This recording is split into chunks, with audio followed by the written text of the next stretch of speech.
All right, Assalamu alaikum wa rahmatullahi wa barakatuh, everyone. Inshallah, today we are still talking about how to make and how Islam builds homes. So basically, how to make your house a home.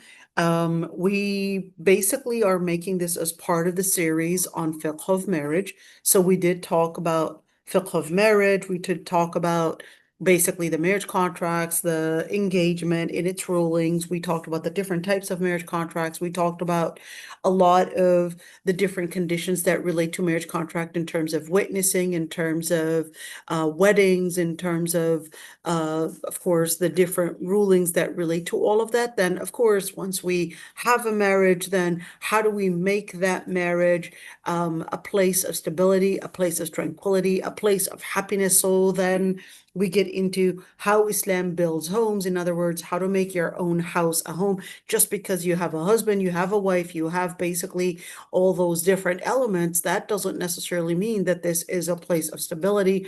This is a place of compassion, or this is a place of second, and we went in how and what Islam regards in terms of that relationship, in terms of companionship, in terms of what to look in the husband, in terms of the qualities and the wife as well. And we went in details with that one. And we also talked about this question: is it a form of hierarchy or companionship? And we made it clear that the relationship is companionship, but there is also a form of the husband basically being put in the position of being responsible. And we said when we speak of responsibility, we're talking accountability as well, and not only just taklif, but there's also that area where they recognize that it is their accountability, their responsibility, and certainly Allah subhanahu wa ta'ala regarded them as the ones that will be in authority as well. So it becomes kind of like a relationship where one is completing the other. So certainly he's given that position of authority, that position of accountability, that position of responsibility, while at the same time, in order to make that as that area to complete it all together. So think of it as you've got a manager, you've got the employees, the executive director, etc. And that's where we basically went into some of the details about how Allah subhanahu wa ta'ala asked the wife to be obedient. And we talked about that definition of obedience. Then we went into speaking about the different priorities. So when we're talking about different priorities, of course, certainly the wife has certain priorities, the husband has certain priorities, and we wanted to explain these areas of priorities. And we said that in Islam itself, in order to understand your priorities, in order to understand how we organize our relationship with the people around us, whether it's our own children, whether it's our husband, our in-laws, etc., there are certain things that we need to say. And we basically said it's exactly like when you talk about Sharia as being a beam of light. And we said just like any beam of light, that beam of light is basically consistent of the primary colors. Well, that's the same thing. We said that Sharia that basically is that beam of light, but it consists of a number of different primary colors. And we looked into these primary things and we said, well, it's the preservation of deen, preservation of life, preservation of chastity and family, and preservation of mind, and preservation of health. So all of these, think of them as they are what make up Sharia. All of these put together are really what make up Sharia, and it's what really forms that whole beam of light, basically, of Sharia. We also talked about some other universal maxims. So we said, think of it as a prism, think of it as this pyramid right there, and all of these parts of that pyramid is basically acting as part of Islam. So whether we're speaking about the principles of Sharia, or whether we're speaking about the legal maxims that are called qawa'id fiqhiyya, or whether we're speaking about the guidelines for prioritization, all of those different areas are basically key in Islamic law, let alone in marriage and the fiqh of marriage, or even or even the family fiqh. So we looked at this piece of it, and then we went on into a woman's life. So she definitely has a number of different priorities, whether it's the husband, the children, the house. So all those different areas, how do I consider my priority? How do I consider my relationship? So we talked about the husband being the first priority, and we talked about using this same concept of DNAIM, and we said we're going to apply that rule in understanding our priority throughout our relationship, throughout the corners of different corners in our life. And we said the same exact rule that DNAIM, the deen, the nafs, the aql, the ird, the mal, or the deen, the piety, the life, the mind, the chastity, and the wealth. We said we're going to apply it each and every single time we go throughout, considering, well, what are our priorities?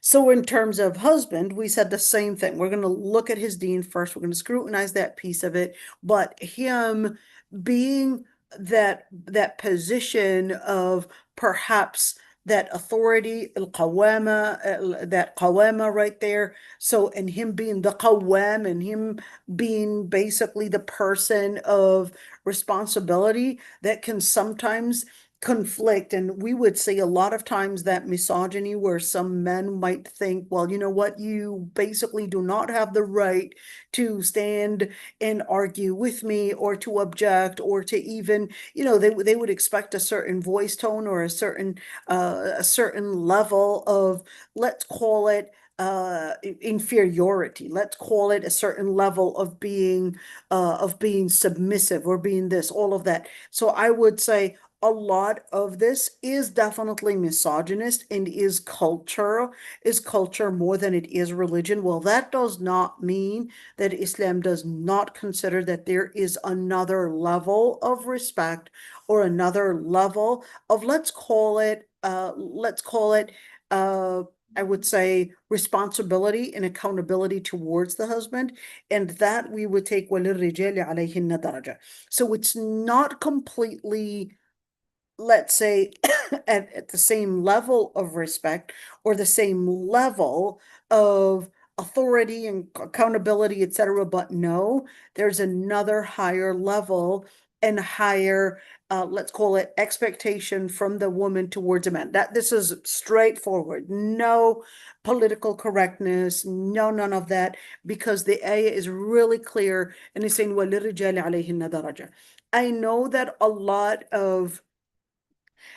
of the different things, with whether we're talking about therapists, we're talking about Muslim da'iyat, etc., we're talking about du'at, many times due to political correctness, that they want to always be somewhat inclusive, somewhat, I guess, somewhat coming in with a Western rhetoric, etc. But I would say, well, the ayah is pretty clear when it says وَلِلرِّجَالِ عَلَيْهِنَّ دَرَجَةٌ, telling us that it's not in the same level of one. We're talking about not the same level of authority, not the same level of accountability, not the same level of responsibility, not the same level what care it comes and carries with all, what basically comes in is, I would say, within all of that is also in the amount that basically a woman is definitely supposed to be shown a higher level of respect to the husband than the other way around.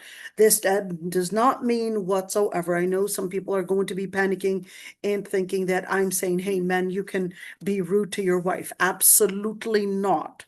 Absolutely not. That's why the Prophet ﷺ is always, and had always been, making it clear that خيركم خيركم لأهله. The best of the manners are the manners that a man would practice with and basically towards his wife. That's the best of the manners. You can be so formal, you could be so looking professional outside, etc. But yes, it's really good. Yes, thank you for keeping that up. But our priority and the best important akhlaq that you can really practice is at home with your wife, with your kids. That's where it really matters the most. I know at work it matters because it means letting your business look professional, etc. But what really makes the biggest difference is what you practice at home, Mr. and Mrs. So it's basically going both ways. Now, where did I get this? That yes, she also needs to give that respect and let's say a higher level of respect. Well, from the ayah, وَلِلرِّجَالِ عَلَيْهِنَّ دَرَجَةٌ, making it really clear that there is another level that is expected of the wives compared to what is expected of the husband. But at the same time, where did we get that? Yes, she can come forward and actually say, hey, Mr. Husband, I respect you, but there's 1, 2, 3, 4 things that you must be doing you're not really doing, and here's what you need to live up to. Well, that's when we looked at the ayah, بعضهم أولياء بعض, and this is talking about who? This was actually talking about المؤمنون والمؤمنات بعضهم أولياء بعض, the believing men and the believing women. They support one another in basically what? إن يأمرون بالمعروف وينهون عن المنكر ويؤمنون بالله. They would basically order for what is good. They would forbid away from what is evil, and they would believe in Allah subhanahu wa ta'ala. In other words, the true hierarchy is not related to whether you are male or female. The true hierarchy is related to basically submitting to Allah subhanahu wa ta'ala. My submission or my obedience, let's use that word because submission means something else. But my obedience to my husband is basically in accordance to what Allah subhanahu wa ta'ala asked me to do. That's my form of ibadah. Okay. But at the same time, that does not mean that, yes, he basically gets this hierarchy and therefore I cannot object to his hierarchy. Absolutely not, because the hierarchy really goes to Allah subhanahu wa ta'ala. That's the key thing. The hierarchy really goes to Allah subhanahu wa ta'ala.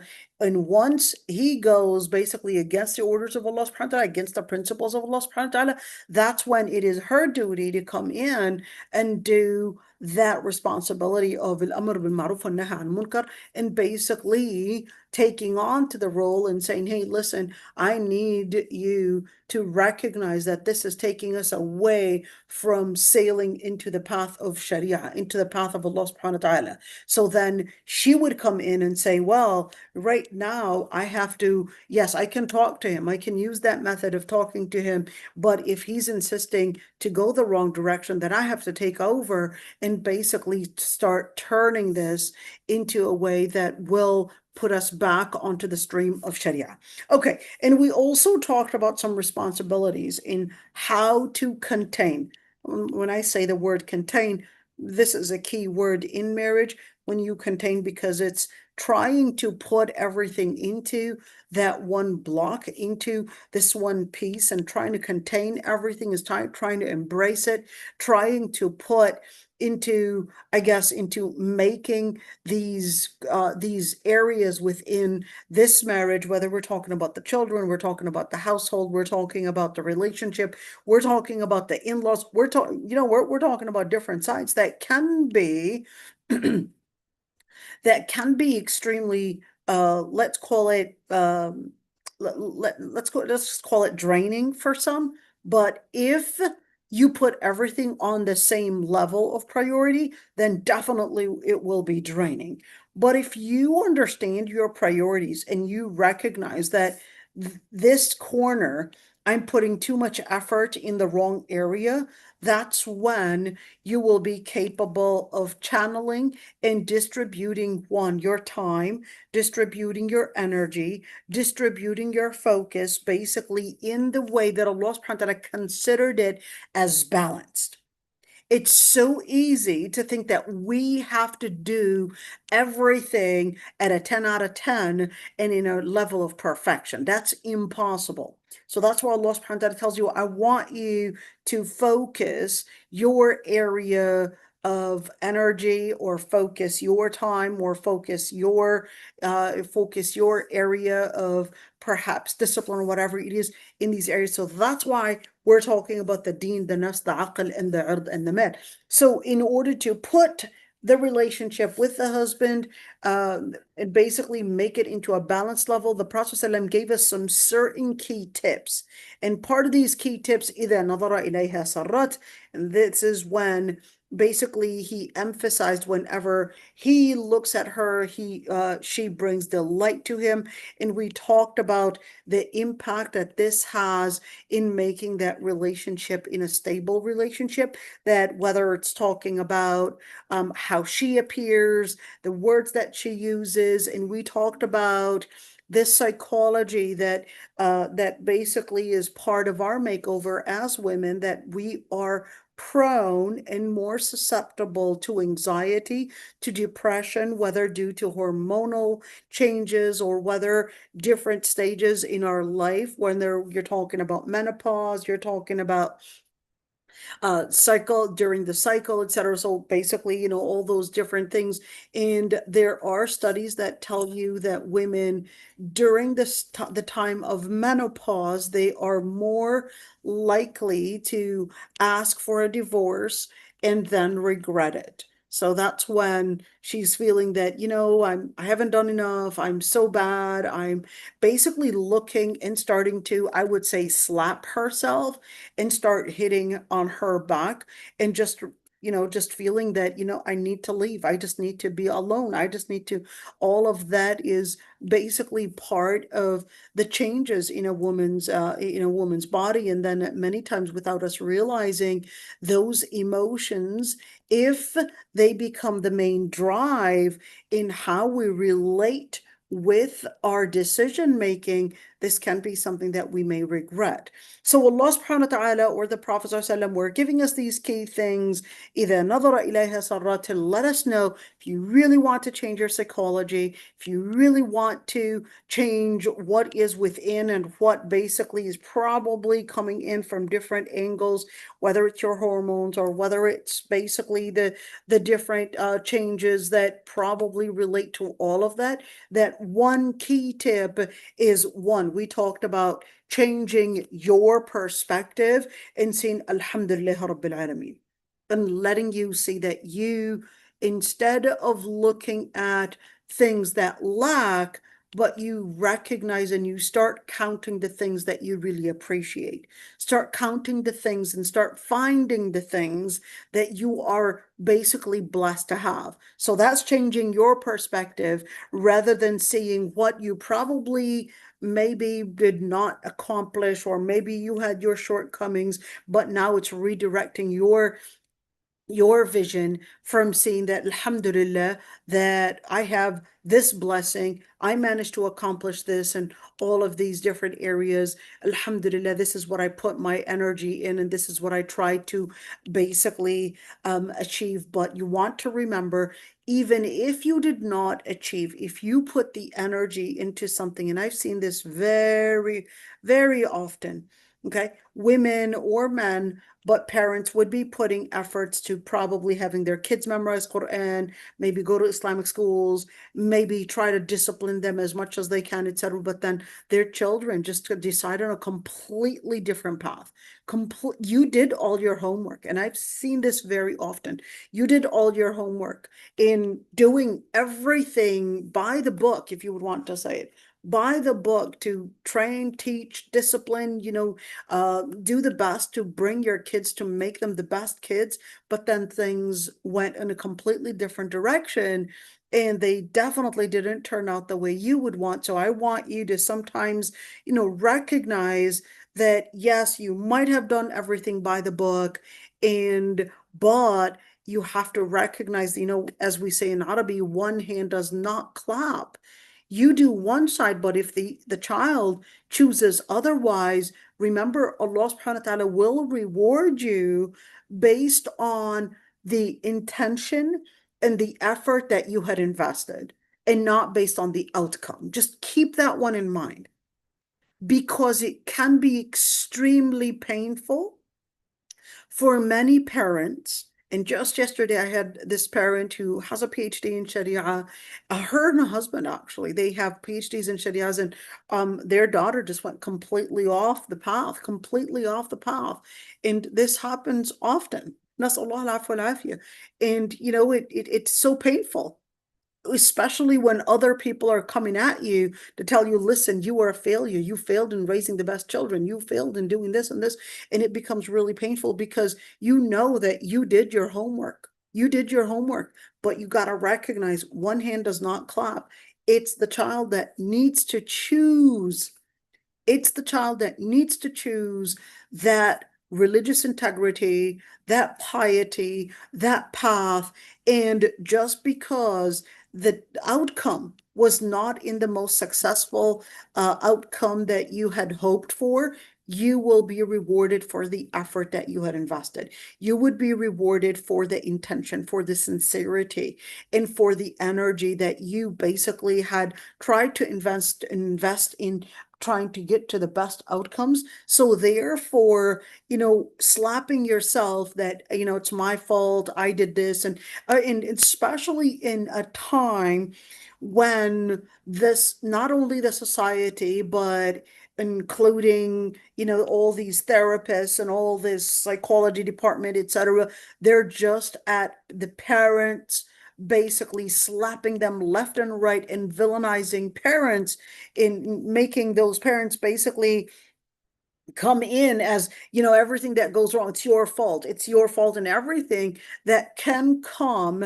as a parent that can be really making you go into depression and go into anxiety. And unfortunately, the society is not feeling with that. So I don't want you to come in with that, but I want you to come in with, one, training yourself how to become this person that brings in positive, the positive psychology, positive happiness, the positive relations, trying to put things in place to bring in that positivity is extremely important. That's why you come in with Alhamdulillah Rabbil Alameen to train you. So connect with your salah in order to revive and recharge that positive direction of focus. That positive direction of focus. Alhamdulillah Rabbil Alameen, Ar-Rahman Ar-Rahim. Even when things go wrong, you basically reach out to Allah subhanahu wa ta'ala because He is the most merciful, most beneficent.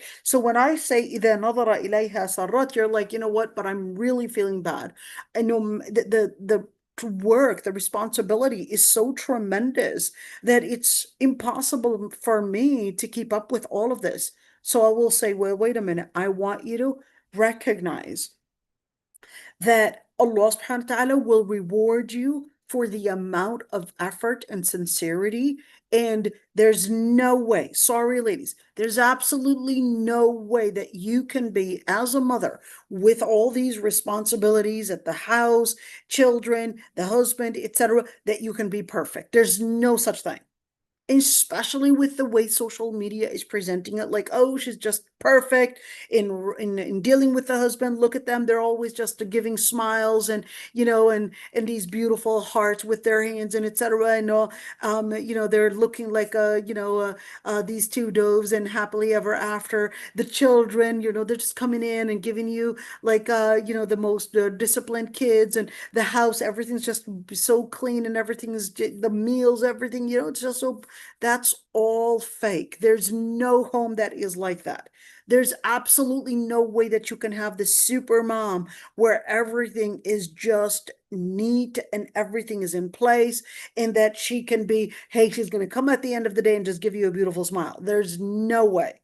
There's absolutely no way, because the responsibilities are just so many. But here's, some of those tips that Islam would tell you, well, I want you to consider that as a priority, which is giving a smile, reducing the amount of stress, reducing how much of that yelling that you're basically, exerting. We want you to basically take those times and think of it as that salah that's rejuvenating you, that's basically collecting your energy and letting you know, I want you to relax every single time, you get a salah. Just take that as your priority. I'm going to go and just relax for a couple minutes. Don't rush into your salah and start thinking that, I got to rush into this and this adds extra responsibility on me.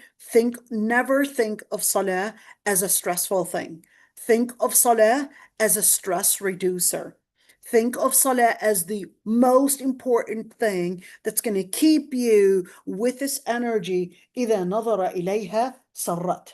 That it's basically what will get you into that surur, what will get you into that happiness, what will get you, I need to see. What will get you into that happiness, what will get you into that energy. So when you look at إِذَا نَظَرَ إِلَيْهَا سَرَّتْ, number one, like I said, prayer helps in making you get that positive energy. Number two is basically dhikr. Doing that dhikr. How do I do that dhikr? There are different types of dhikr. The dhikr that you would do with your mouth, just repeating, Alhamdulillah, La ilaha illallah. What are you doing here? You're with that dhikr. You're redirecting your focus from seeing yourself that it's all about your energy, it's all about your effort that really matters, to seeing that, my energy, I could only do this much. But when you do that dhikr, you're changing your focus from seeing that it is your energy that matters, it is your power that matters, it is your effort that matters, to seeing that no, my energy is not going to be bringing any change unless it is blessed by Allah subhanahu wa ta'ala, because the true work, the true force that matters is Allah subhanahu wa ta'ala. I try to guide my children. I try to get them to memorize Quran. I try to put them in Islamic schools. I try to direct them on perhaps honesty, perhaps lowering their gaze, hygiene, all these different things. But at the end of the day, hidayah and guidance is from Allah subhanahu wa ta'ala. I can probably force you to wash your hands. I can force you to come and line up to pray with us in jama'ah. I can do all of that, but hidayah and guidance and what happens within their heart is really in the hands of Allah subhanahu wa ta'ala. So what are you doing? You're recognizing that effort that you put is very minimal, and that the true power and the true blessings are basically from Allah subhanahu wa ta'ala. So you connect yourself, you're redirecting your words in seeing everything falls on you, to seeing that I can do this much, but I know Allah subhanahu wa ta'ala will put in the blessings. But I know Allah subhanahu wa ta'ala will be redirecting and putting a lot more force into making this amount of force, this very small amount of force, this small amount of energy that I had invested, Allah subhanahu wa ta'ala can make it blow up, can make it blow up into something really different. And this is that mu'min. Il-mu'min, their relationship with Allah subhanahu wa ta'ala is looking far beyond themselves. The second that you feel that, it's all about me, that's what's going to bring in that stress. When you think it's all about you. But when you start redirecting your focus that, no, I'm just going to do this much. This is what I can do. And then you're basically connecting yourself that Allah subhanahu wa ta'ala will put in the barakah. Allah subhanahu wa ta'ala huwa al-hadi. I can direct my kids this much, but Allah subhanahu wa ta'ala is the one that brings guidance. I can perhaps maybe do this much for rizq, but Allah subhanahu wa ta'ala is a razzaq. I can do this much to preserve my kids and take care of them. I can make sure that they're protected, they're not going out there at the wrong time, etc. But Allah subhanahu wa ta'ala is the one that is al-Hafiz. I can do this much to basically bring in perhaps success. I want them to succeed in school, etc. I can probably help them with their homework, etc. But Allah subhanahu wa ta'ala is the one that gives in nasr, or Allah subhanahu wa ta'ala is the one that basically puts the barakah. Allah subhanahu wa ta'ala, that's it. That's why we would say, Hasbunallah wa ni'mal wakeel. When you connect yourself with the names of Allah subhanahu wa ta'ala, you connect yourself with the dhikr, that's when you would see you'll be capable of really living إِذَا نَظَرَ إِلَيْهَا سَرَّتْ. When you look at إِذَا نَظَرَ إِلَيْهَا سَرَّتْ, this is reflecting what goes on into your head and what goes on into your heart and what goes on into your soul as well. If you are connecting yourself with Allah subhanahu wa ta'ala in that way, you're going to be capable of reflecting, illuminating that happiness, that spiritual happiness that you're living on the inside. You're going to be capable of illuminating it and letting it reflect outside. But if you're living that it's all about my energy, it's all about, hey, and definitely your energy, guess what? It has shortcomings. You're not going to be capable of being a super woman and a super mommy and a super everything and basically feel that, okay, everything's supposed to be perfect now, because there's going to be a shortcoming no matter who you are. And that's why when you look at that, when we're talking about that dhikr, there's that behavioral dhikr, there's that oral dhikr, and there's that audio dhikr, taking the time to listen to these lectures, taking the time to perhaps maybe try to connect with, how do I connect with this whole society around me? How do I connect with Allah subhanahu wa ta'ala? How do I connect with my husband? What is my homework?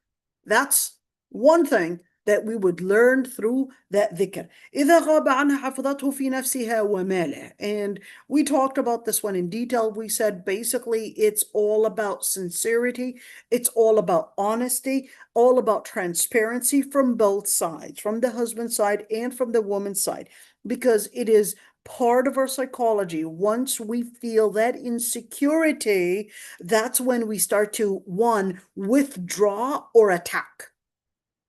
Once we feel insecure, we can see it on animals. It doesn't need much. We basically, Allah subhanahu wa ta'ala says, وَمَا مِن دَابَّةٍ فِي الْأَرْضِ وَلَا طَائِرٍ يَطِيرُ بِجَنَاحَيْهِ إِلَّا أُمَمٌ أَمْثَالُكُمْ. It's exactly like us.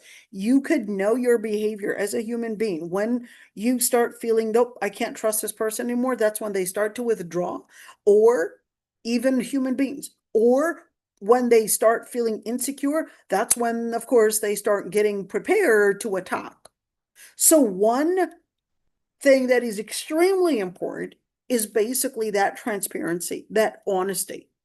Once we see that the other person, that there's some, let's call them question marks, that there's something different here, that numbers are not adding up or something is wrong, that's when that fight and flight starts to come in.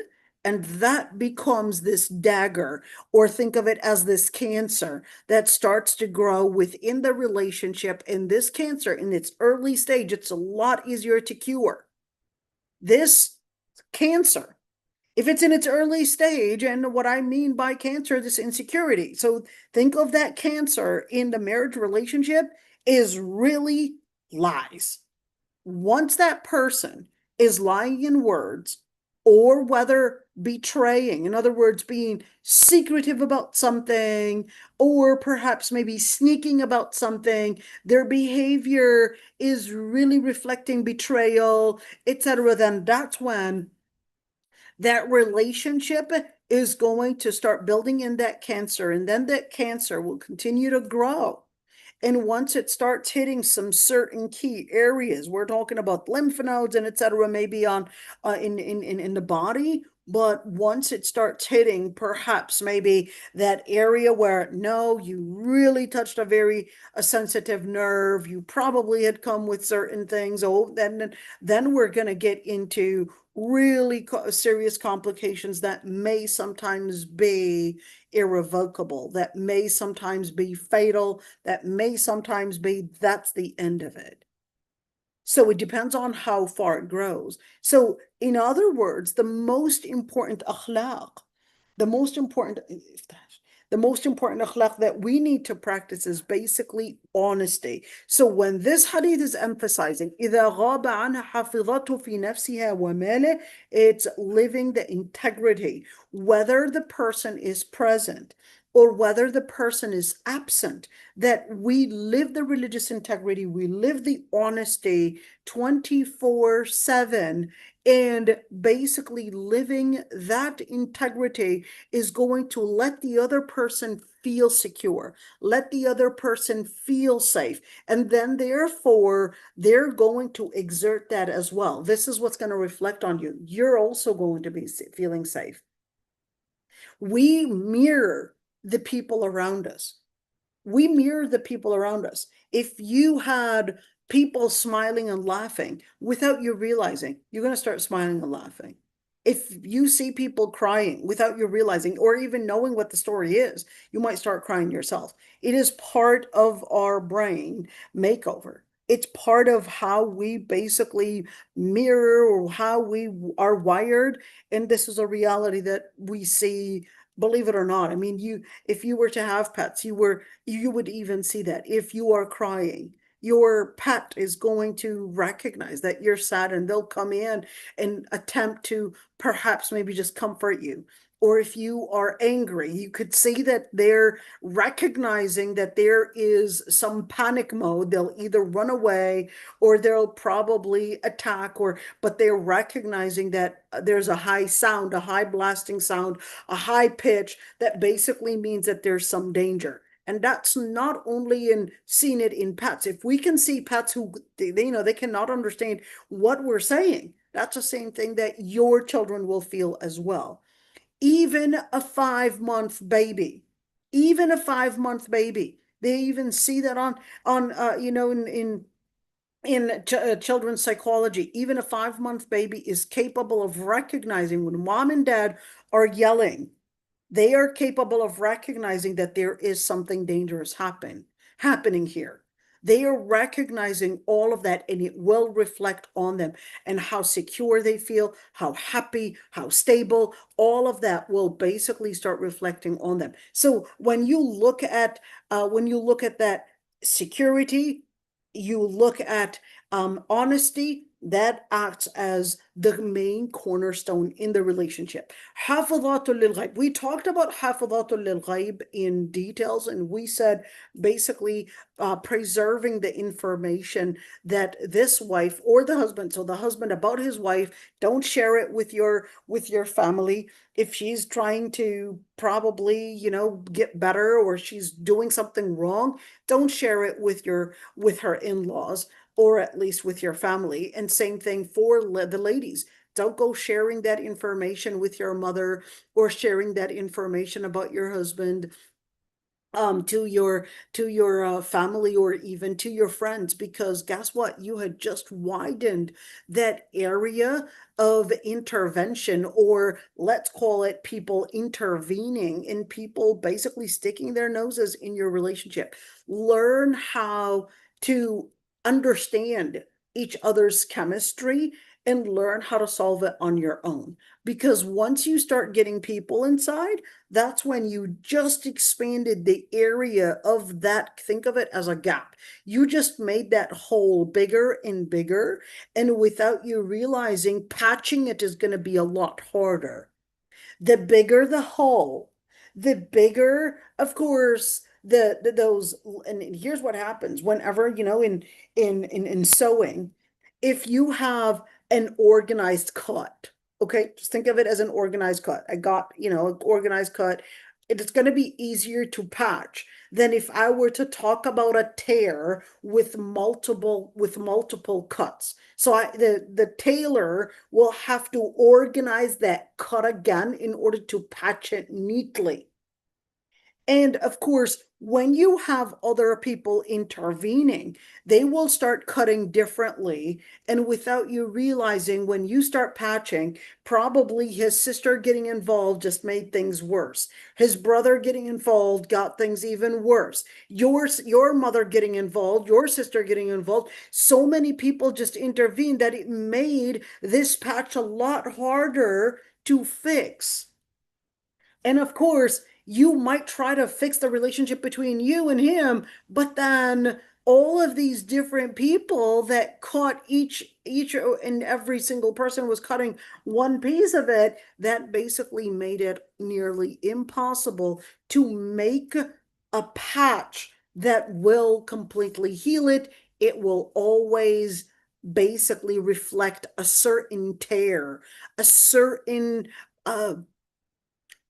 a certain scar that becomes sometimes throughout all this relationship. That one day your sister said this, remember one day your brother said this, remember your mother said this, I can never forget that, etc. And guess what happens? You're like, you know what, it wasn't me, that's what they said. And then they'll say, well, that's because you told them this and this, that's because you basically leaked this information. That was your opinion. That was your opinion. And they basically reflected that. And then without you realizing, you just had certain people, let's say, act in your name, which you probably did not consent to. You didn't want it to go that far.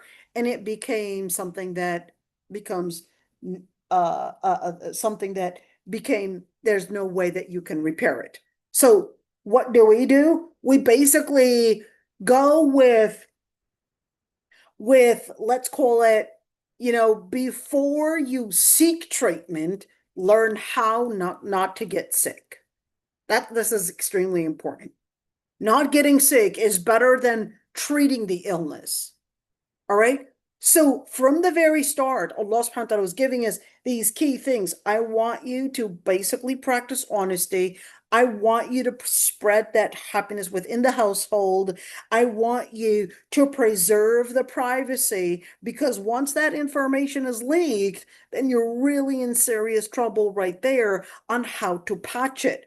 And then, and of course, the hadith basically emphasizes that one of the key things is that تكثرن اللعن وتكفرن العشير, is that constantly تكثرن اللعن, basically constantly damning the things around you, constantly just looking at those areas of negative areas, things that are not working, and then تكفرن العشير would deny any contribution that the husband might have done.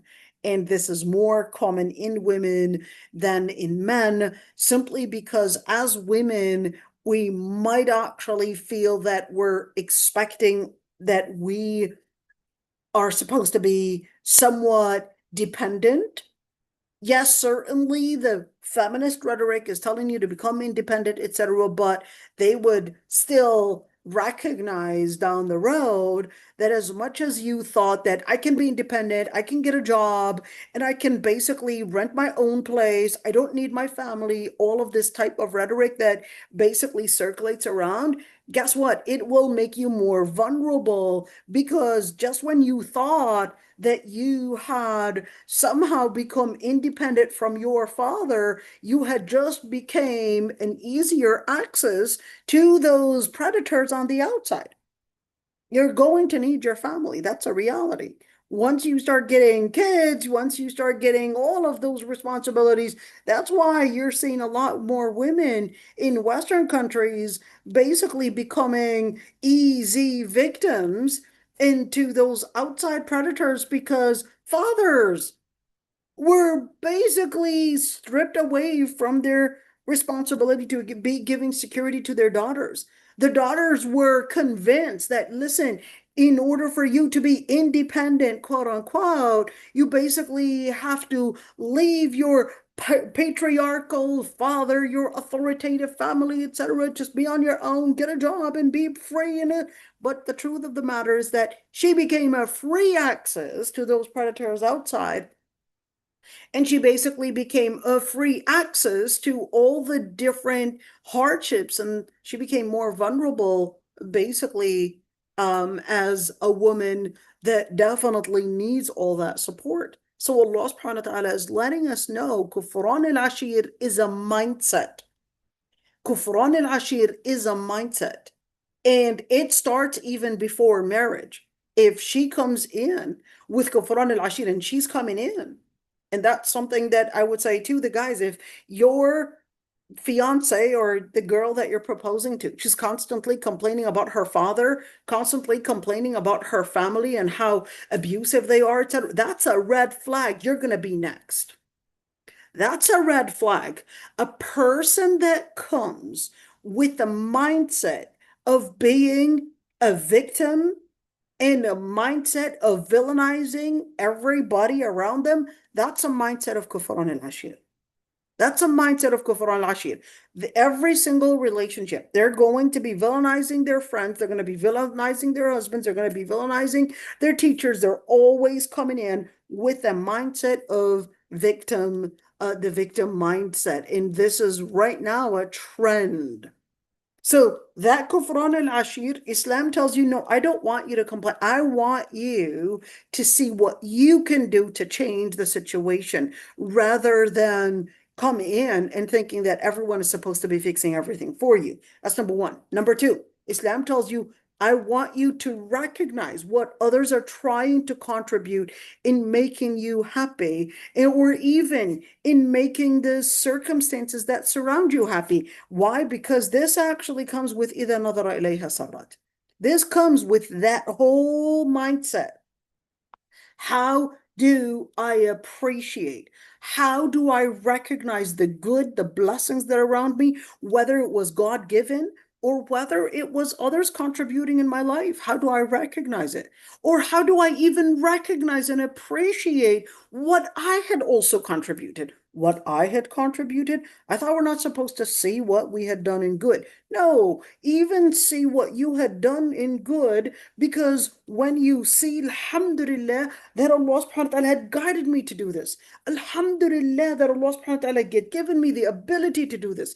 Alhamdulillah, that's why we would make such a dua.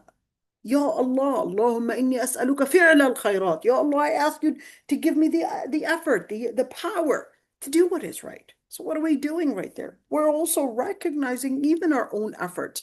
Okay, now, of course, not seeing the blessing is a mindset. So, of course, Islam wants you to redirect that focus. But of course, that doesn't still answer the part about al-ird and al-mal. We need to go further in this. So that's why I basically prepared this one. Okay, I know you could see all these boxes. It's confusing. So I'm going to start from the top in order to explain these boxes. Okay, now, of course, when you talk about husband, you talk about the relationship, it can sometimes be confusing. How do I break down the relationship? And you were talking about compatibility in I guess in how we treat one another. You were talking about I guess compromising. You were talking about I guess this relationship, that it's not necessarily a romantic relationship, but it's also a relationship of appreciating one another, etc., all of that. So thank you very much for giving me that. But can you go in further details and explaining how that is done? So I basically went into, trying to see these different areas and to break it down. And then I came across, well, you came across, we did talk about this ayah before, but it needed further explanation. So Allah subhanahu wa ta'ala says, وَمِنْ آيَاتِهِ أَنْ خَلَقَ لَكُم مِّنْ أَنفُسِكُمْ أَزْوَاجًا لِتَسْكُنُوا إِلَيْهَا وَجَعَلَ بَيْنَكُم مَّوَدَّةً وَرَحْمَةً. That Allah subhanahu wa ta'ala created from your own selves pairs. Azwaja means pairs. لِتَسْكُنُوا. The word لِتَسْكُنُوا, basically, we talked about that before. We said it brings tranquility. Sukun basically tells us that there's not a lot of motion in it, not a lot of drama, and that's sukun. Sukun also means that there is peace, okay? But still, how do I get to that? Like, in order for me to get to the station, and to the level of getting that peace, that lack of motion, that lack of that lack of drama, how do I get there? So, of course, that's when I looked into, yes, how do I get there? So the ayah basically in another surah explains and says, فَالصَّالِحَاتُ قَانِتَاتٌ حَافِظَاتٌ لِلْغَيْبِ. So the ayah basically explains in these three different matters, فَالصَّالِحَات, قَانِتَات, حَافِظَاتٌ لِلْغَيْبِ. Those are the three descriptions this is very important. This is part of tadabbur. How do I get to that? So Allah subhanahu wa ta'ala said, well, here's a tip. Number one is that you need to be salihah. Okay, what does that even mean? What does it mean to be salihah? And Allah subhanahu wa ta'ala basically helped us. Well, in general, the word salihah is relating to obedience. The word salihah is relating to some level of living a certain discipline. Okay, that's what a salih person is. So if I were to say, well, this is something that is salih for using it, that means it's functioning well. Okay, that means there's a certain expectation in how it functions, and therefore it's doing the service that it was whether designed for, created for, whatever it is, and that's when we would consider, well, this is basically salih. Something that is not salih is fasid. Something that is not salih is basically, hey, it's either malfunctioning, it's basically going wrong. That's basically not salih. Okay. Now, when you look at that salih piece of it, that's where, when you're talking about perhaps maybe talking about a fuse or talking about maybe maybe a refrigerator, that's completely different than talking about a human being. In talking about human beings, Allah subhanahu wa ta'ala had basically talked about what a salih person would look like in terms of their relationship with Allah subhanahu wa ta'ala. So that's where, of course, the ayah in Surah Al-Mu'minun, Allah subhanahu wa ta'ala says, well, giving us at least key, let's call it parameters in what it means to be a salih person. Okay, I want to be a salih person. What does that look like? So Allah subhanahu wa ta'ala tells us, قَدْ أَفْلَحَ الْمُؤْمِنُونَ.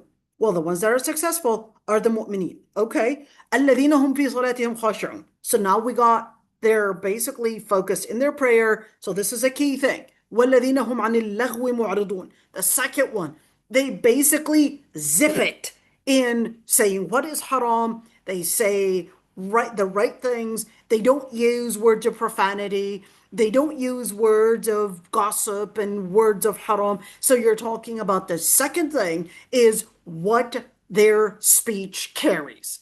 What their speech carries. What is she talking about?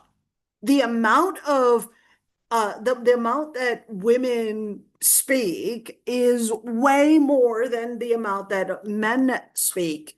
And that's why it's, I went to this ayah in particular, even though there are so many different ayat that speak about the description of a mu'min person, but I thought that this was probably the most relatable in giving me the description of, well, how can I be the salih person? What are the things that I, as a woman, would have to really look into and really live up to in order to really match that description? In other words, in order to change the situation that you are in, there's one key figure that really is making the main change. It is you. It is you. You cannot control how other people speak, but you can control what your ear is hearing. You cannot control how other people react, but you can control how you behave and how you act. And this is one thing that Allah subhanahu wa ta'ala basically said, إِنَّ اللَّهَ لَا يُغَيِّرُ مَا بِقَوْمٍ حَتَّى يُغَيِّرُ مَا بِأَنفُسِهِمْ. Allah subhanahu wa ta'ala doesn't change the situation unless you change what is within you. Part of what is within you is basically that laghu, is basically the speech. How do you carry out your words? How do you communicate? What kind of words? Now, when you say, well, what kind of words? How do I change the voice tone?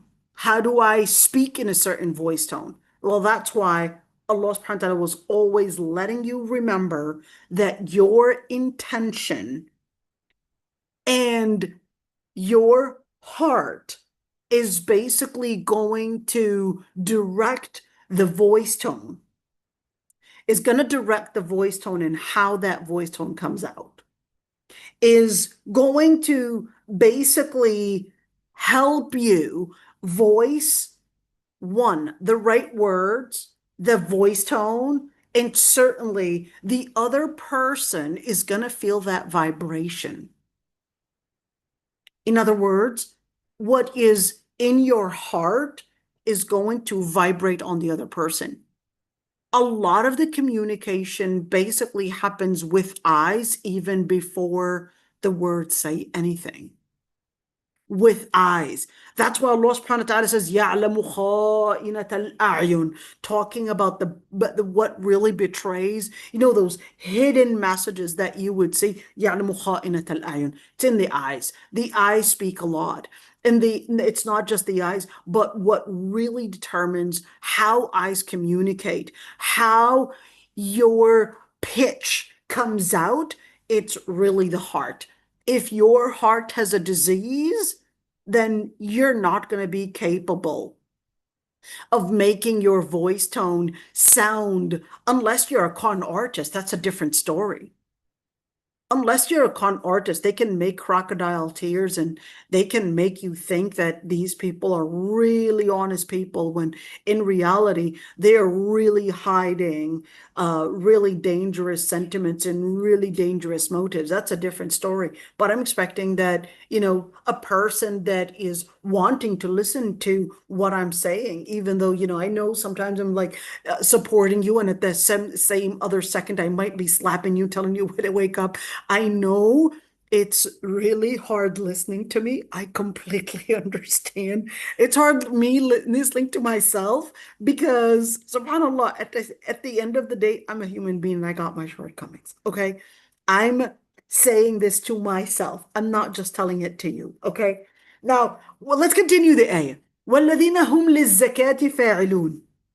And those that would do zakah. And of course, when we talk about zakah, we remember that Allah subhanahu wa ta'ala says, خُذْ مِنْ أَمْوَالِهِمْ صَدَقَةً تُزَكِّيهِمْ وَتُطَهِّرُهُمْ بِهَا.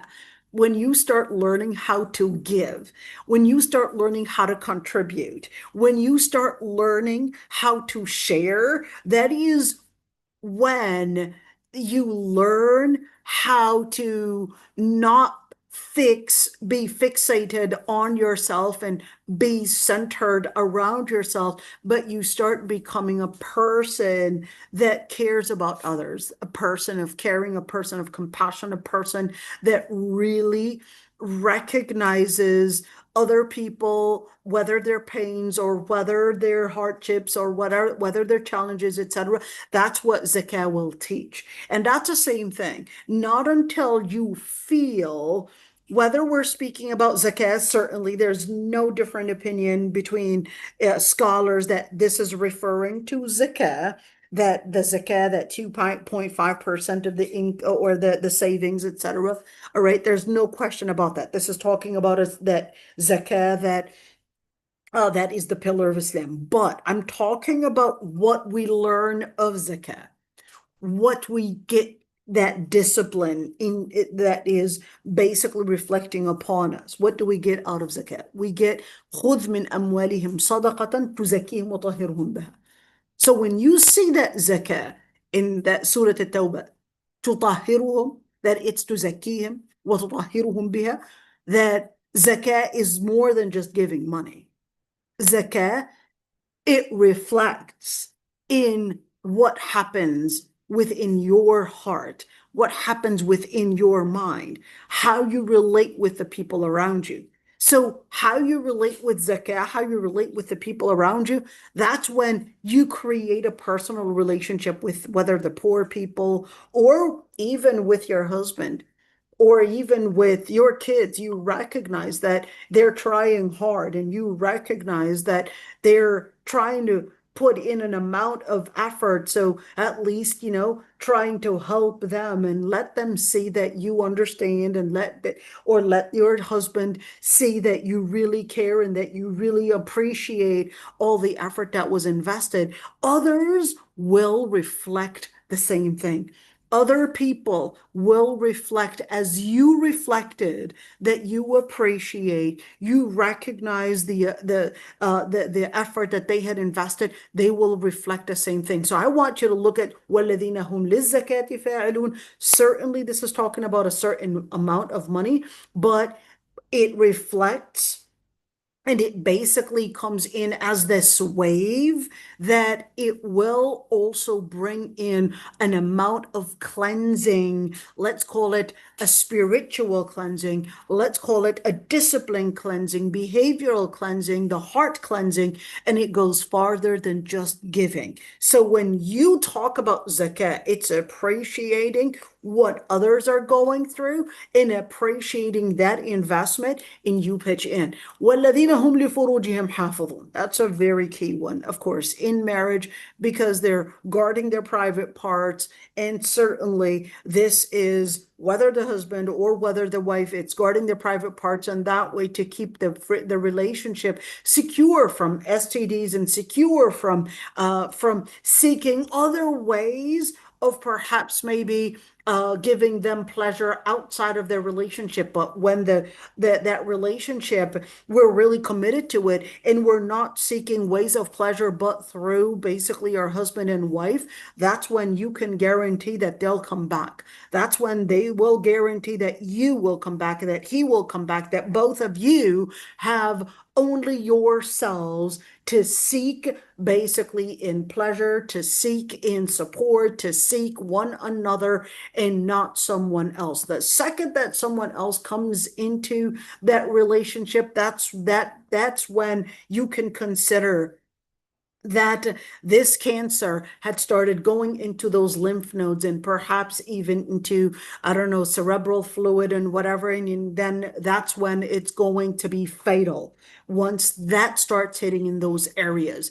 Okay. أو ما ملكت أيمانهم فإنهم غير ملومين فمن ابتغى وراء ذلك فأولئك هم العادون. Whoever goes beyond those limits, then those are the people that had gone beyond the limit. Let's call it the limit of cure. Let's call it the limit of a minor sin. And this has now gone into the border of a major sin, and now becoming extremely hard to bring about. Let's call it that revocable relationship. Let's call it that it's becoming something that is probably going to be bringing an end to the relationship. So this is extremely important to look at it. وَالَّذِينَ هُمْ لِأَمَانَاتِهِمْ وَعَهْدِهِمْ رَاعُونَ. Then it goes, I want you to look at this one. Once you get into this point, does that mean that this is fatal? This is the end of it? No, it doesn't mean so, but it can be harder to cure. So then it continues. وَالَّذِينَ هُمْ لِأَمَانَاتِهِمْ وَعَهْدِهِمْ رَاعُونَ. And the people that are basically keeping up with their trust. In other words, what is al-amana? Al-amana is, one, whether we're speaking about speech, and this is extremely important. If I'm calling you and I'm expecting that this conversation, okay, is just me and you hearing this, and then you put me on speaker and other people that I did not know were listening to the conversation, that is lacking amana. Amana is to basically live up to the expectations of akhlaq. That's amana. I had trusted you that you would be honest in this amana, that perhaps I don't want you to use the laptop, for example, if I gave you this amount of money and that was supposed to be used in, for this particular purpose, etc. That's an amana. Amana is living based on the expectations that the other person had trusted you with. Whether we're talking about Allah subhanahu wa ta'ala, whether we're talking about people, that living up to their expectations and not betraying them because they're not present. Or even if they are present, that you know that they would not appreciate that. That's basically faking al-amana. وَالَّذِينَ هُمْ عَلَى صَلَوَاتِهِمْ يُحَافِظُونَ. And they would, again, even though the beginning of the ayah basically talked about salah and that they're actually living in khushu' and salah, but then it emphasized again that they are basically يُحَافِظُون. There's a difference between al-khushu' fi salah and al-hifaz ala salah. Al-khushu' fi salah is living with this feeling of recognizing Allah subhanahu wa ta'ala's might and recognizing Allah subhanahu wa ta'ala's power. That's al-khushu'. Al-hifaz is being committed to, whether we're speaking about the steps or whether we're speaking about the time or whether we're speaking about basically salah itself, that you're really taking your salah seriously and you don't need somebody to remind you, but you actually, one, are focused, two, you take it on, you pray it on time, three, you're committed to it. That's al-hifaz. أولئك هم الوارثون. Those are the ones that would basically inherit what? Well, inherit Jannah. So I want you to go back, you've seen that ayah right there, and then we're going to go back to this chart that we had done, فَالصَّالِحَاتِ. So what are they? Well, they're faith and action. So that's what that ayah was basically describing. It's faith and action put together.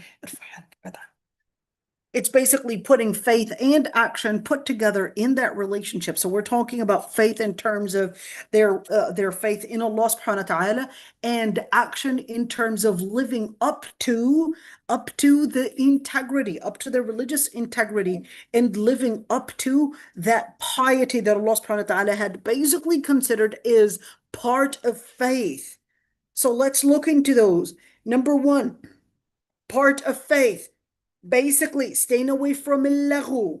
Two, committed to seeing people's pains and contributing basically and appreciating and living with that level of being humble, and certainly being committed in that relationship sexually and not going out. And number four, or how many did we have? So we talked about al-laghu, we talked about zakah, we talked about al-hifaz al-amana, being committed to trust. That's basically a key thing. And once we get there, then we see that faith and action in those key areas. Think of it as I want to know the perimeter. That's the key thing. I want to know the perimeter. I want to know those areas that are key to basically preserving this family. Okay, so now we know that we're talking about obedience to Allah subhanahu wa ta'ala, because this is what this ayah is basically entailing. Okay. Oh, sorry about that. Oh, let's do this. Control Z. Here we go. So basically this ayah is letting us know that we're talking about, one, in terms of the relationship with Allah subhanahu wa ta'ala, they're khashi'un fi salah. They are basically yuhafidhuna ala salah. In terms of their relationship with the people around them, they basically anil lagwi mu'ridun, they watch their language, etc. And certainly they're committed to giving zakat, contributing, etc. So now we're talking about that relationship. If this is the relationship with the people around us, then that's going to be, let's call it the foundational relationship, even between you and your husband, or the husband and the wife, in basically maintaining this commitment. Maintaining this commitment, this is what is going to bring in the crux, call it the foundational stones to making this a formidable household, a household that is geared towards success. Okay, let's see.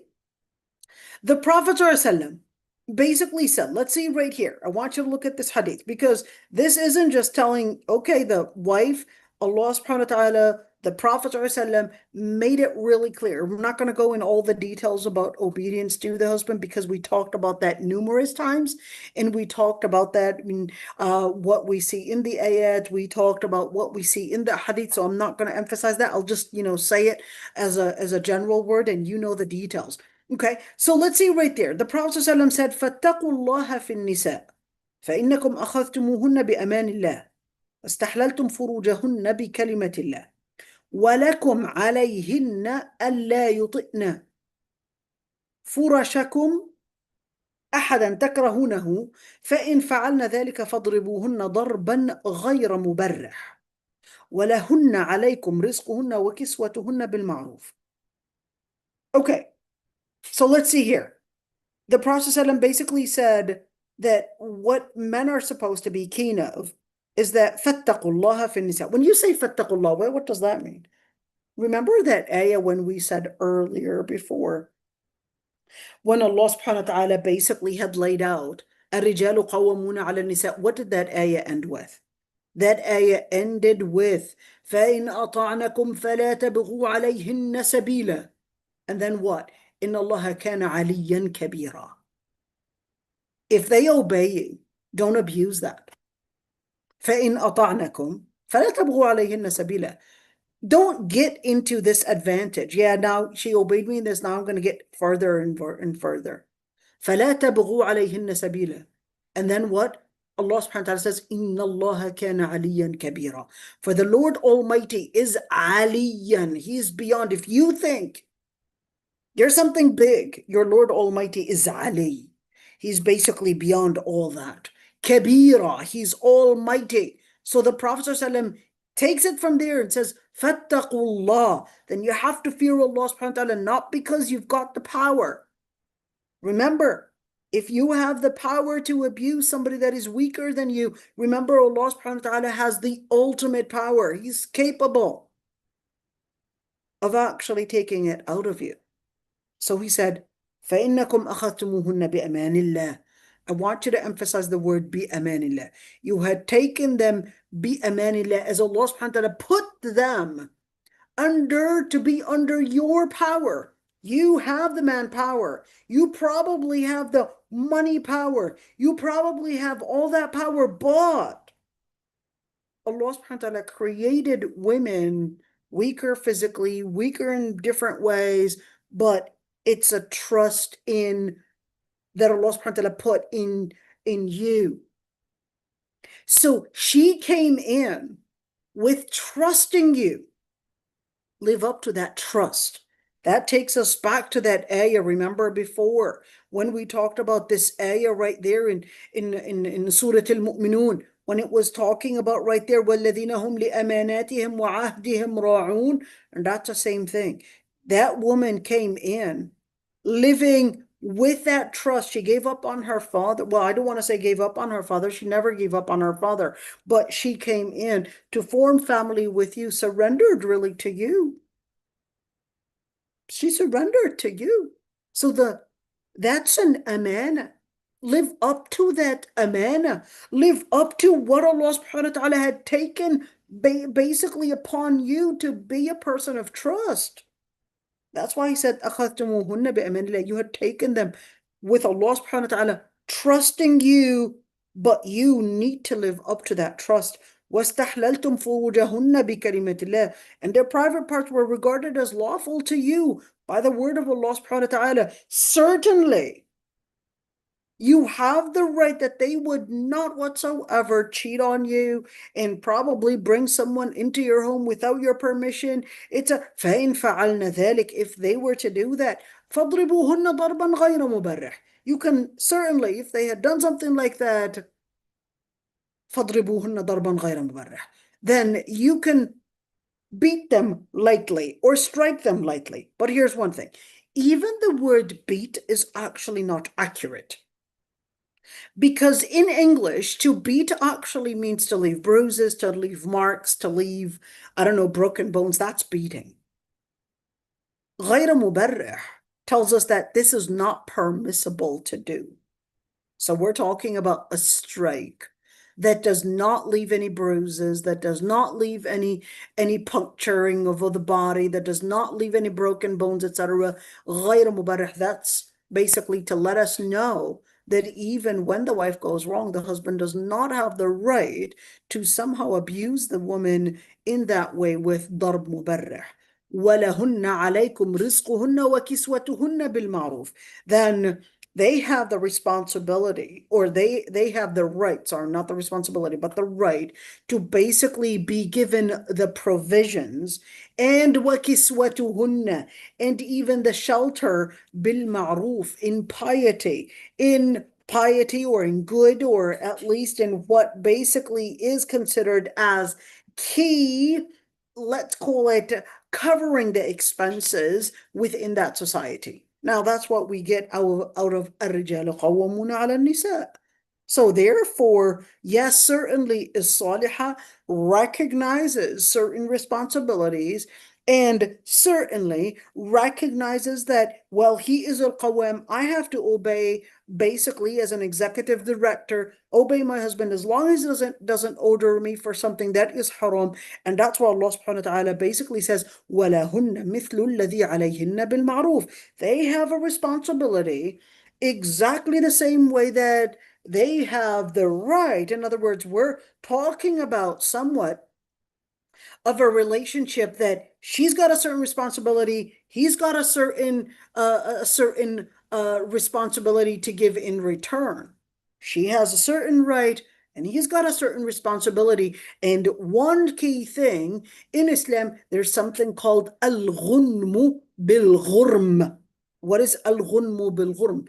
You don't just take the privileges, but you have a responsibility to also pay in return to the privileges that were given to you. Your parents were giving you perhaps all the different things that your schooling was covered, your food, your shelter, your stay, your security, all of that was covered. That's in return for you in the future to pay back in giving your family the respect, the appreciation, the food if they need, the shelter, the care, etc. Because at one point, they basically gave that to you when you were most vulnerable. Al-ghunmu bil-ghurm.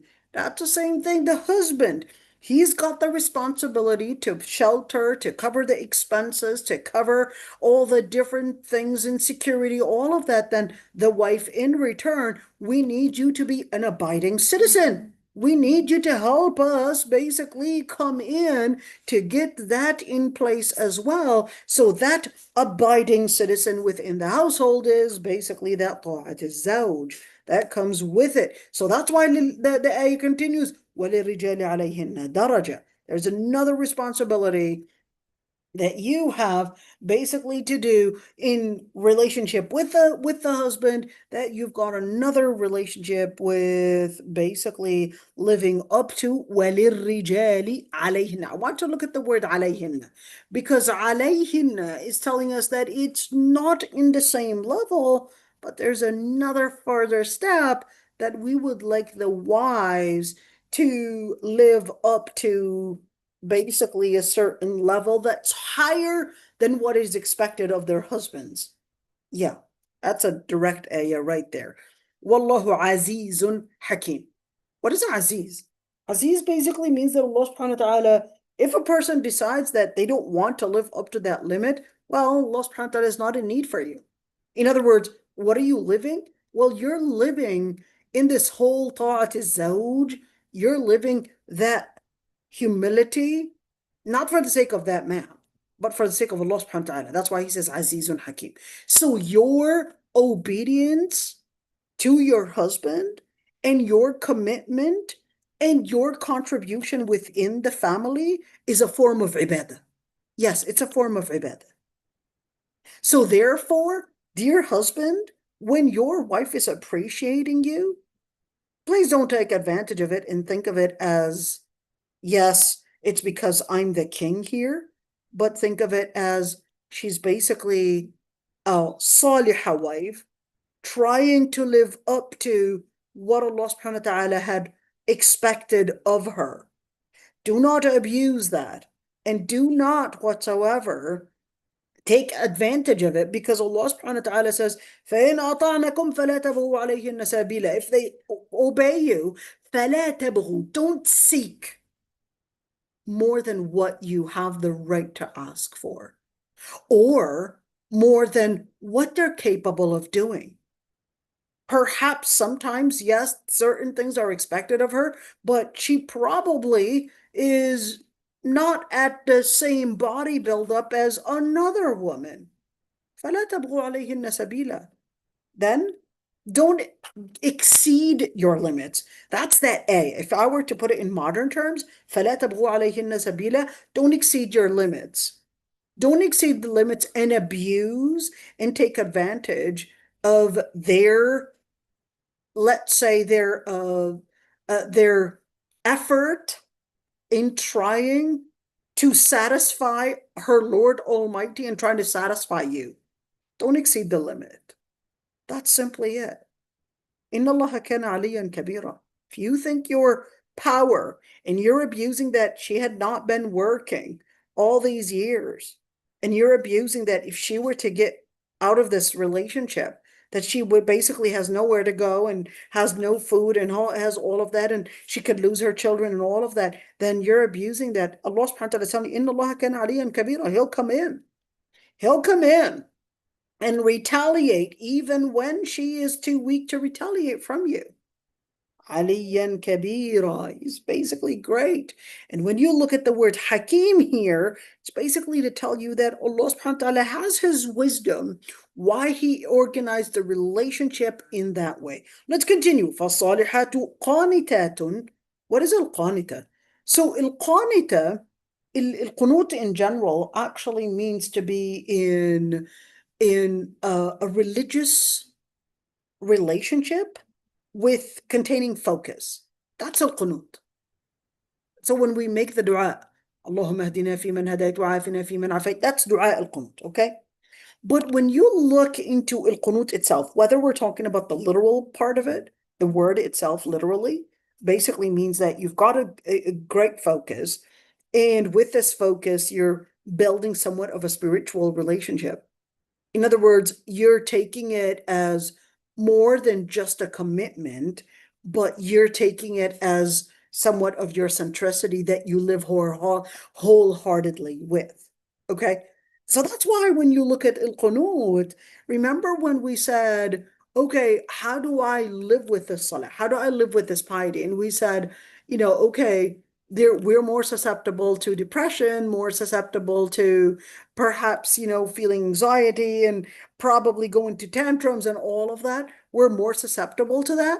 But Allah subhanahu wa ta'ala was teaching us, there are certain ways of helping you detox, helping you basically regenerate that spiritual rejuvenation. There are certain methods to help you stay within that commitment. Whether we talked about salah, whether we talked about the different types of dhikr, visual dhikr, taking the moment, يتفكرون في خلق السماوات والأرض, taking the moment to just think about the different things that Allah subhanahu wa ta'ala created around you. Taking the time, يمشون على الأرض هونا.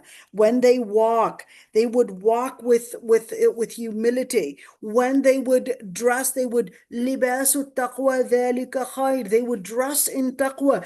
In other words, dhikr is more than just a verbal or an oral word of statement. Dhikr can be a time of a visual dhikr. There's the behavioral dhikr. There's the attire dhikr. All of that is part of qunut. What you wear, it resembles an identity. What you say, it resembles what's going on in that box. What you listen to, that's an audio dhikr. All of that dhikr, once that vibrates within your heart, vibrates on your tongue, vibrates on your behavior, vibrates in how it basically starts basically vibrating on your eardrums and your signals, and all those signals basically starting to wire something within that brain, that becomes your identity. So Allah subhanahu wa ta'ala is letting us know that that's al-qunut. Al-qunut is how you let that, let's call it that commitment basically speak as your identity, as your commitment, as what creates your own inside and outside to go in the same direction as submission to Allah subhanahu wa ta'ala. So that's why Allah subhanahu wa ta'ala was teaching us right there that, okay, sometimes this qunut, how do I live it in a relationship in marriage? So the Prophet ﷺ said, well, okay, I want to give you certain tips. Certainly, you live in a certain level of spirituality, but I want you to recognize that when certain things may overlap, the Prophet ﷺ said, I'll give you an example. لا يحل للمرأة أن تصوم وزوجها شاهد إلا بإذنه. When certain, let's say, that motive to probably live up to a spirituality, but then the husband is actually not wanting you to live up to that spirituality, then there's that quarrel, this type of like contradiction. How do I live that?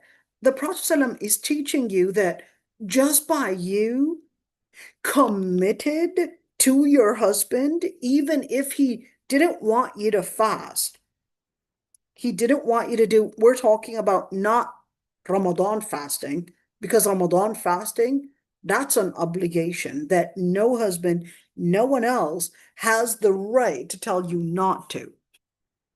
So despite the sacred and the sanctity, guest position that the husband carries, okay, he doesn't have the right when it comes to certain boundaries of Allah subhanahu wa ta'ala to tell you not to. But those areas that are, let's call it those areas that may be overlapping with the husband, or maybe you wanting to grow in your spirituality, etc., then in that situation, the Prophet ﷺ was teaching us that, you know what, your commitment with your husband, if we're talking about extra sunan, we're talking about extra voluntary types of spiritual practices, the Prophet ﷺ is telling you, well, you know what, you being committed to your husband's needs, that's already a lot on your plate. That's already a lot on your plate, and just you having the intention to want to be up to that spiritual level, just the intention is enough. And I want you to put your husband basically on that first priority of yours. Even when you want to do extra fasting, want you to put I want you to put Allah subhanahu wa ta'ala in that area of obligation. But then when it comes to the extra work, put your husband as your center and be committed to that. And you will basically consider that as a form of ibadah. That's why even when it comes to recognizing these responsibilities, Allah subhanahu wa ta'ala says, وَأْمُرْ أَهْلَكَ بِالصَّلَاةِ وَاصْطَبِرْ عَلَيْهَا. And order your family on prayer and be patient on it. So I want you to look at وَاصْطَبِرْ عَلَيْهَا. What is وَاصْطَبِرْ عَلَيْهَا? وَاصْطَبِرْ actually means it's a higher level of being patient. What does being patient mean? Being patient is that there is a level of pain, of challenge that really is there. But واصطبر, remember, الزيادة في المباني زيادة في المعاني. Whenever you're increasing a certain conjugation in لغة عربية, that basically is to tell you that there is an increase in meaning. So واصطبر عليها, not واصبر عليها. واصطبر عليها is supposed to let us know that there's supposed to be this consistency in living what we would call today grit. It's not just overcoming one pain, but it's doing this consistency in endurance.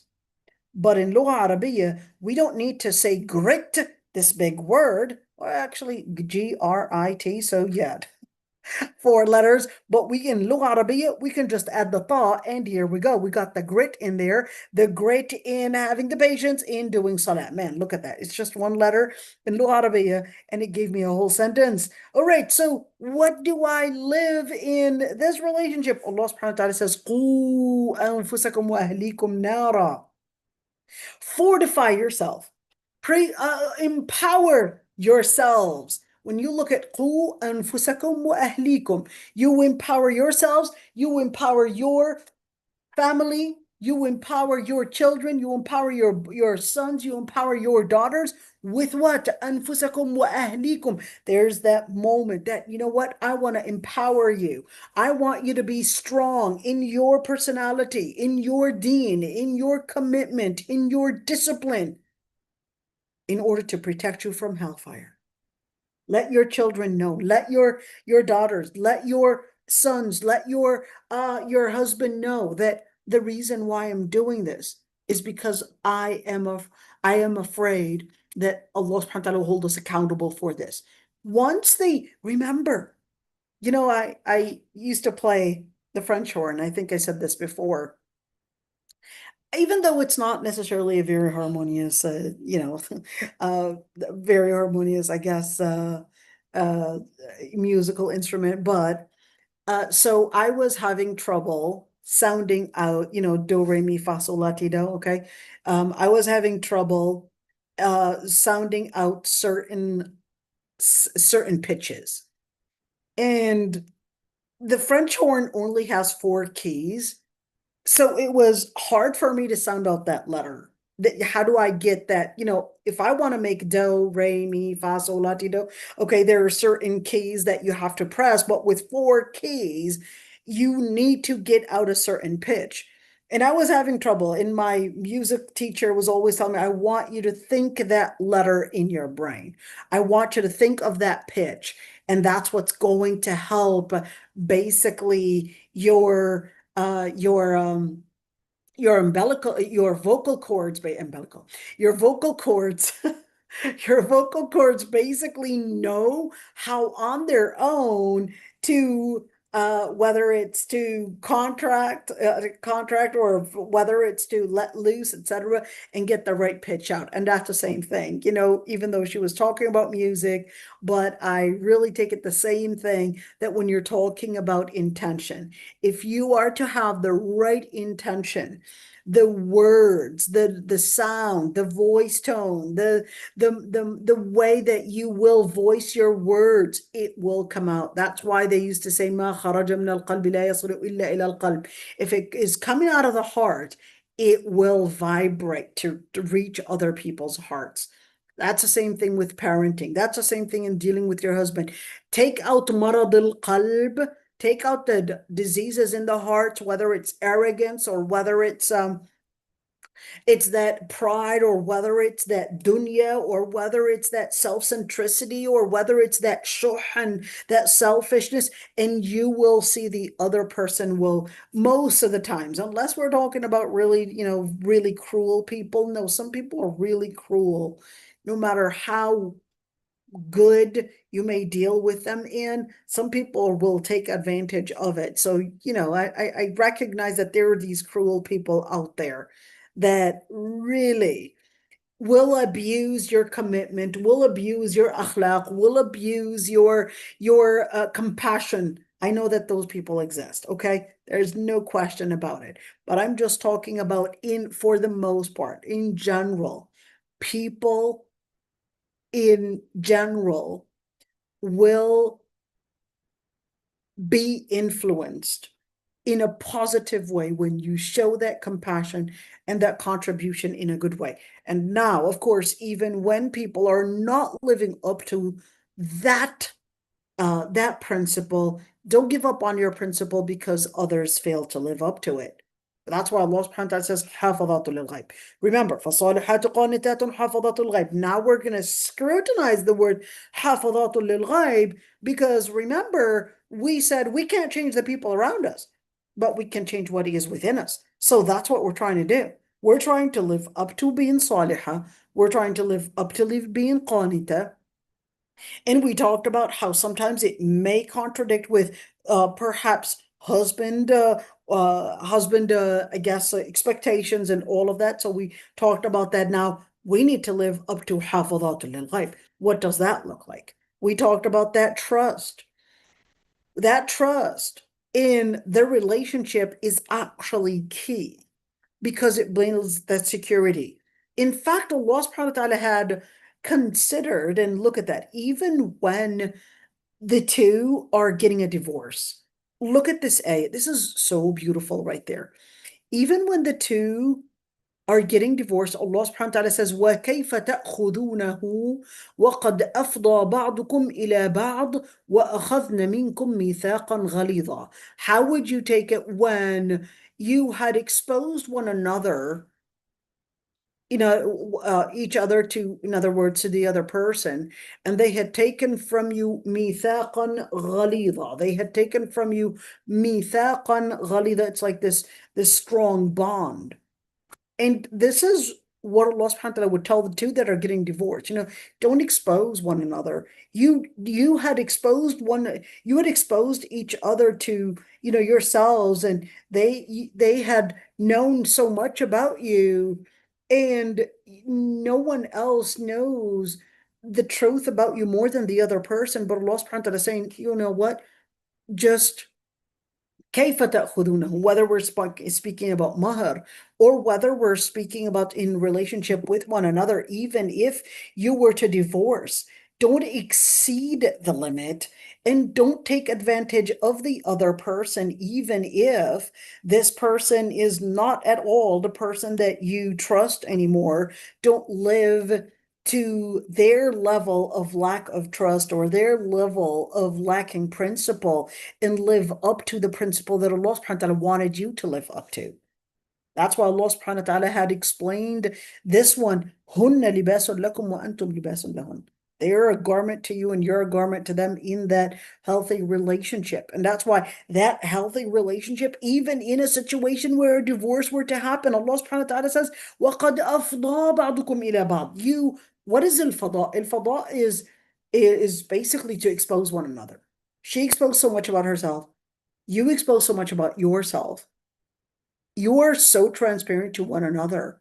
And Allah subhanahu wa ta'ala is saying, well, you were the ones to cover each other. You were the ones to be garments to one another. So therefore, live up to that expectancy and be a person of trust. Why? Because in general, Allah subhanahu wa ta'ala says, يا أيها الذين آمنوا لا تدخلوا بيوتا غير بيوتكم حتى تستأنسوا وتسلموا على أهلها ذلكم خير لكم لعلكم تذكرون. In general, homes are a awra. Homes are supposed to be a place of awra, a place of covering. What happens at home, whether in the relationship between husband and wife or whether the siblings themselves, do not expose it. Teach your children. What happens at home stays at home. You don't expose it to your friends. You don't expose it in school. You don't expose it at work. This is supposed to be private. This is extremely private. Don't share it with others, because the second you share it with others, you might bring in intruders within our relationship. The home is a sacred place. The relationship between husband and wife is absolutely sacred. So therefore, keep that sanctity within this household in order to preserve this place as a place of integrity, as a place of amana, as a place of hafidhatul lil ghaib, is to let us see. Ladies, it starts mainly with you. It mainly starts with you because we basically have the tendency to speak more than men. We have the tendency to speak more. We basically have the responsibility that Allah subhanahu wa ta'ala is emphasizing on it and tells you, I want you to work more on this discipline. And that's why the ayah was emphasizing it, because it usually happens that the wives are the ones that open up the doors to intruders. What do we mean by open up the doors to intruders? By their tongue. They speak and talk so much that they end up their tongues being so long. And guess what happens? Their tongues will bite them. Their tongues will start growing so long, and it will basically wrap them and it will tie them. So Allah subhanahu wa ta'ala is emphasizing حافظات للغيب and telling us, lesson from what you say, lesson from what you describe about your household, because the second that you speak too much, you will be the first to let those intruders come in because you opened your mouth. And remember, the fish will not get caught unless it opens its mouth. So ladies, حافظات للغيب is key. Whether we're speaking about حافظات للغيب in the information about your children, about your husband, about yourself, about the dynamic of that relationship, learn how to be والمرأة راعية في بيت زوجها ومسؤولة عن رعيتها. A woman is responsible within her own home, and she will be held accountable about that responsibility. And key thing, whether we're speaking about money and how it's spent, or whether we're speaking about the information in regards to whether the shortcomings or the relationship, etc., this is key. This is key. Preserve it. Learn how to not share it with others, because no one else has that right to get into this relationship and start dictating. Guess what? You bring in people into the relationship, they'll start judging you as well, because you gave them this hierarchy to come in and judge you and judge your husband and judge your kids and judge all of that, because you allowed that. You allowed that. If you give them this information, then what you're asking them to do is give their opinion, is give their judgment, and you basically put them on that pedestal. Why did you put them there? You brought them inside. So how do we live up to this is second, and up to this second is basically live فَالصَّالِحَاتُ قَانِتَاتٌ حَافِظَاتٌ لِلْغَيْبِ. Now, when the ayah continues, now we're going back. Remember, this is our key thing, and we're taking one thing at a time. So the ayah continues, وَجَعَلَ بَيْنَكُمْ مَوَدَّةً وَرَحْمَةً, and created amongst you that mawadda and that rahmah. Now, those are the following slides. That mawadda. How do we live this mawadda? How do we live in making this love relationship? How do we live in making this relationship bring in and develop that mawadda, that love, that compassion? How do we live that? And that's where we're going to get into these areas, inshallah, next week. And then we'll also be, well, not, hold on, let me correct that. Not next week, but the day after tomorrow, inshallah. So if there are any questions right now, I'd be happy to answer them. Mashallah, we've got a huge number with us right here. So, and mashallah, love that commitment, ladies. Inshallah, for the girls that are not married, inshallah, they'll be pious wives, and be those wives that, inshallah, they'll be, just remember everything that they took on with Gems of Light on how to make your houses as homes, and they'll be, inshallah, the best wives. And for the women that are married, inshallah, they'll be the ones to basically, I guess, channel their relationship into a better relationship. And yes, we all have our shortcomings. We're not the perfect wives always, but we try to be, right? So inshallah, just key tips for all of us. Rabbi يحفظكم يا ربي جميعا. If there are any questions, you can go ahead and inshallah unmute yourselves, and I'll be happy to answer it, inshallah. Remember, the day after tomorrow, we're going to get into more details on mawadda, how to get that, rahmah, how to get that, and inshallah on raising children as well. So stay tuned for more, inshallah.